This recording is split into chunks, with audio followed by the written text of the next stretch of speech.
I will give the floor now to His Excellency Ambassador Brett Mason from Australia.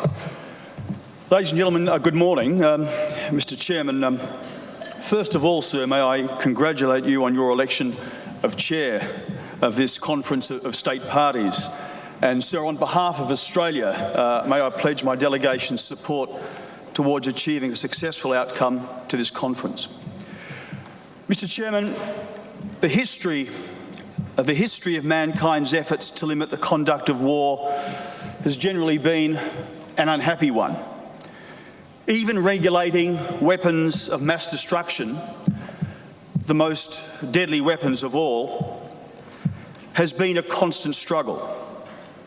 But by any measure, the Chemical Weapons Convention has been a truly remarkable success.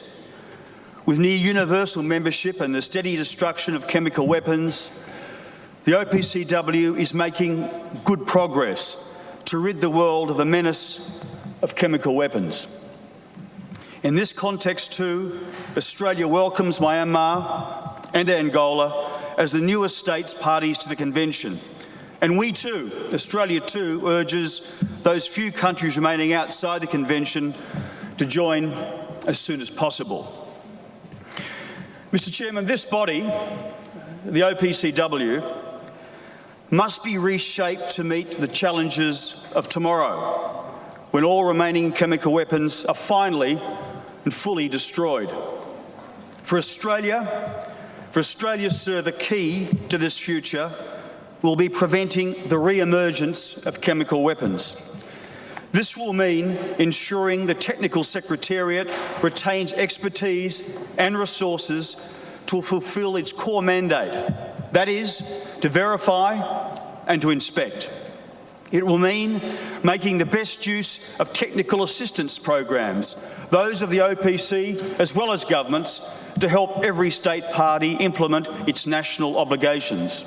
It will mean focusing the OPCW's education and outreach tools to marshal the support of all stakeholders across industry, academia and across government. And we urge this conference to establish the proposed advisory board on education and outreach. And it will mean preventing and responding to the use of toxic chemicals by non-state actors. And it will mean supporting the Scientific Advisory Board and the Technical Secretariat to respond to future scientific developments and emerging threats. Australia welcomes the board's report on verification and encourages further work to strengthen this cornerstone of our convention. Mr. Chairman, none of us can afford to sit still. As mankind devises new means to kill and to harm, humanity must also seek better means of redress. International law must always adapt to new war crimes and to new chemical threats. Many states parties believe an unchecked threat to the architecture of the Chemical Weapons Convention, capable of undermining its integrity, are central nervous system acting chemicals. It's true, Mr. Chairman, that these chemicals do have legitimate peaceful uses. For example, as anaesthetics and sedatives for medical procedures. Australia, of course, would never seek to restrict the production of these chemicals for such uses. However, many of these chemicals are highly dangerous, as toxic as sarin and other nerve agents we ban under the Convention. It is not possible to disperse these chemicals through the air en masse without significant risk of death or serious injury. If these toxic chemicals were used in battle, they would, ladies and gentlemen, without question, violate the Chemical Weapons Convention. We believe they should have no place in the armouries of our defence forces or in our law enforcement agencies. Mr. Chairman, Australia and other states parties have submitted a joint paper to this conference called The Aerosolisation of Central Nervous System Acting Chemicals. The paper calls for two actions by state parties. First, a start to long overdue discussions about these chemicals within the OPCW. Second, for states parties which are in a position to do so to articulate their national positions on the use of these chemicals for law enforcement purposes.